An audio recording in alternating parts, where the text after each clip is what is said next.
welcome everybody to this week's group discussion. It is May 5th today, and we are looking back and talking about the message that Pastor Steve Overman shared with us this last Sunday, where he was speaking out of the life of Elijah.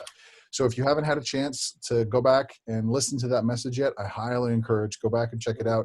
It's on our YouTube channel. It's on the Facebook page. You can listen to it. So I wanted to start today by letting everybody who is involved introduce themselves. So Kim, how about you go first? Who are you, and what do you do around the church? Well, you just said my name, Dan. I'm Kimberly. I am the Assistant Director of Kids Ministry. Cool. All right. Steve, how about you? Yeah, I'm Steve Erickson, and I am the interim pastor. Do a little bit of everything. That's right. Springfield Faith Center. And then Mom, go ahead and introduce yourself. I'm Pam Lanning. I'm a former director of children's ministry at the church, and I teach the 4th and 5th grade Sunday school class and help with mentoring our kid turns. Yeah, exactly. So, all right, good stuff. So we are going to go ahead and have a bit of a discussion based on what Pastor Steve was talking about out of the life of Elijah. So he was specifically talking about the story where Elijah's running from Jezebel and dealing with some stress. So let's go around for each of us and talk about for you what was kind of the big takeaway. And I'll go ahead and start this one because I had some thoughts that struck me this last Sunday as I was listening. But for me, the big takeaway was the third point where he was talking about how Elijah needed to refine his assignment, that Elijah was looking at the stresses involved in the situation, and God needed to give him a new assignment. And so God spoke those three things to him, that he was supposed to go anoint somebody as king, I don't even remember what the second job was, anoint somebody as warlord, and then anoint somebody as the prophet to come after him. I'd have to go back and read the section. Clearly the jobs that Elijah was given were not what impacted me. It was the fact that he was given specific jobs was what spoke to me. Because I feel like in this season right now, it's really easy to look at too broad a picture of what's going on, to take in too much information, and to get really overwhelmed. And I like that God said, all right, focus, Elijah, this. That's what we're doing right now. That's what we're working on. So that was kind of my takeaway from the weekend. Kim, do you want to go ahead and share for a minute about what impacted you? Sure. So this was a great one for me because this has always been one of my favorite stories about Elijah, actually, because Elijah is feeling like the world is just ending and he's the only one, and he's saying, God, I just want to be done. And I've been in that place, and I feel like a lot of us in this point are kind of getting to that point where we're like, I just want to be done.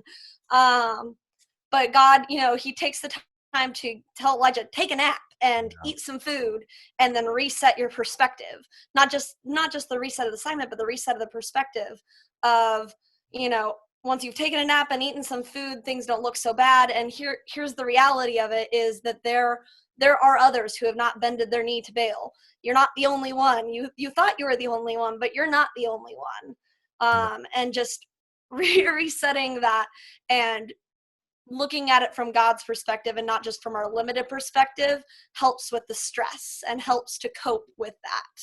Yeah. And so that was just my big takeaway is just God resetting Elijah's perspective. And sometimes that reset looks like taking a nap. Exactly. Oh, yeah.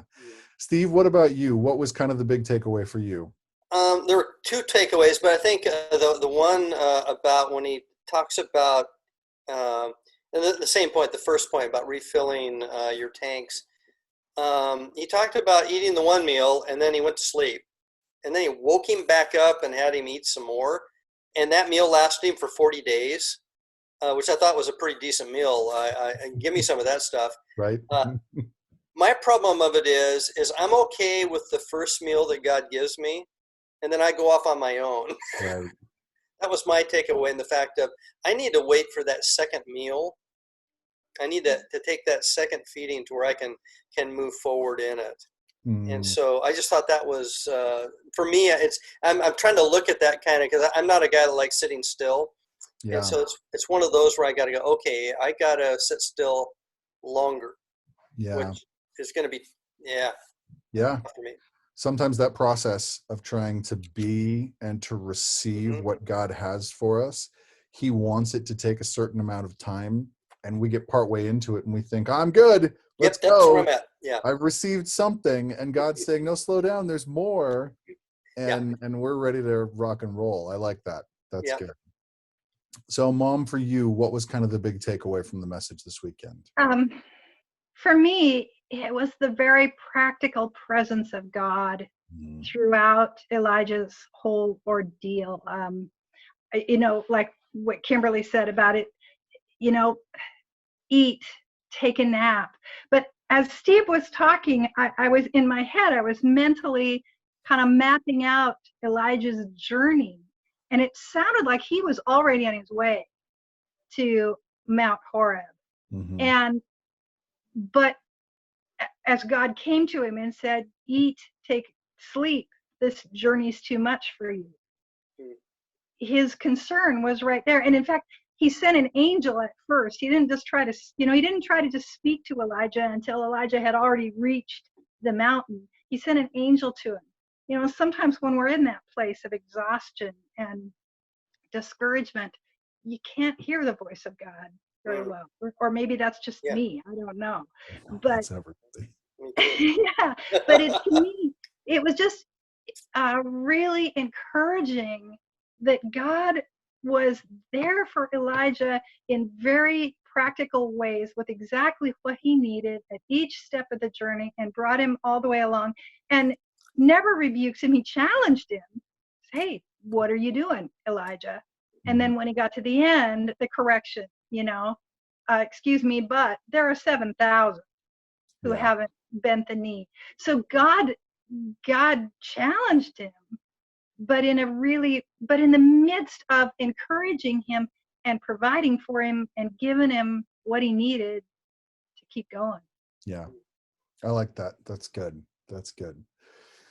So let's go ahead and transition and start taking these observations and kind of looking at what they look like if, as they get worked into life. So I went first, so I'll go ahead and go first on this one too. That, for me, I felt like God was saying, take time to get clarity on your assignment. And I know that for me, one of the things that I need to do in that regard is I need to take some time to set down, at least for a minute, the stuff that I think is my assignment right now, because I've got a number of with the season that we're in right now, with the pandemic, there is so much information that we're all trying to make sense of. We're trying to make sense of medical information, economic information, all of these decisions. And I know each day I spend a good deal of time just getting really stressed out by who do I trust? What information is valid? What do I hang on to? And what does that mean for me in my life and what I'm supposed to be doing right now? And I get stuck in this place where it's like I'm holding this ball of information and I've got to figure out what to do with it. And I've got to be good enough at interpreting all of it to understand it. And it's like, I can hear God saying, okay, set down the ball of stuff for a second and talk to me. Yeah. And let's spend some time together. And I know, so for me, that the process of seeing this happen is one of actually taking the time to set those things down and saying, God, what am I supposed to be doing right now? What am I supposed to be focusing on? Am I supposed to be playing with my kids right now? Am I supposed to be, down at the church working on something? Am I supposed to be getting politically active and making my voice heard? I mean, maybe that is what I'm supposed to be doing. But until I've heard some kind of direction from God and gotten some input from him and let him refocus me, it's easy for me to get super overwhelmed by all the stuff going on in the world right now. So I think for me, that question, God, what do I need to set down? And what do you have for me to pick up instead, is kind of an important direction for me to be heading. So Kim, what about you? You were talking about God bringing that filling. Oh, And the perspective, yeah. yeah. So for me, the question would be, am I looking at it from my perspective? Am I looking at things from a human perspective? Is that's what's stressing me out? Do I need to take time and slow down and find out what God's perspective on it is? Because we're looking at a very small portion of the picture compared to what God sees. And that's going to be stressful. Like you were saying, that ball of information. But even all the information we have isn't all the information that God has. That's He exactly has right. a much larger amount of information, and he sees the bigger picture. So for me, I just remembering that the world is not ending yet, and uh, that I can slow down and know that God has everything under control, is comforting to me, and just making sure that I actually take time to slow down and look at that and ask God, okay, what's your perspective on this right now? Yeah. What's his perspective? And given his perspective, what is it that you really need? You talked about Elijah getting that provision from God, and given his perspective, because sometimes the things I think I need are not what he's got on offer for me. So, Exactly. yeah. Exactly. Steve, what about you? Given what God heard, kind of where do you see yourself going with that? Mine ties to the fifth one where he talks about recheck your statistics. Mm-hmm. And mine comes back to, how am I measuring my own spiritual, physical, emotional health? Yeah. What are my statistics?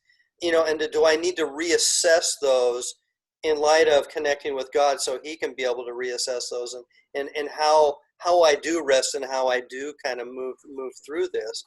And I have a tendency not want to do that because I get an agenda to get something done. And rather than rechecking the statistics, and God might be saying, I would rather you didn't get that done. I'd rather you did this with me today. Right. And so for me, it's going to take a concerted effort on my part to stop and listen to God.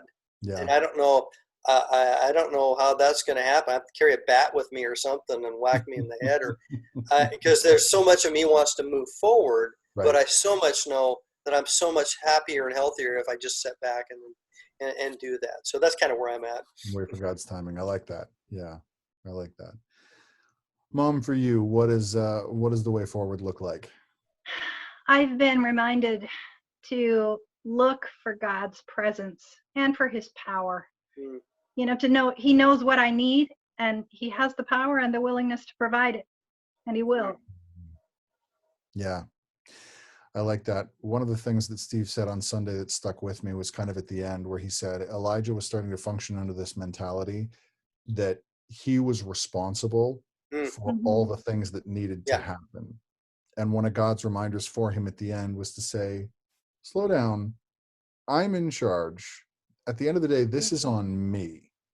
I'm inviting you into the process to work with me and to partner with me, but you are not responsible for everything that's going on here. And that was a good reminder, because I think, Mom, like you were saying, sometimes it's easy to feel like I'm carrying the whole thing.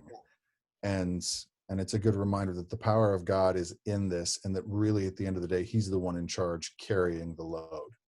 So, well, good stuff. Thank you, everybody, for taking time to sit down and have this chat with us. And thank you, Springfield Faith Center, for listening in. And we love you guys. Stay safe, wash your hands, and everybody have a good night. Bye, guys. Bye, Pam. Good to see you. Bye-bye.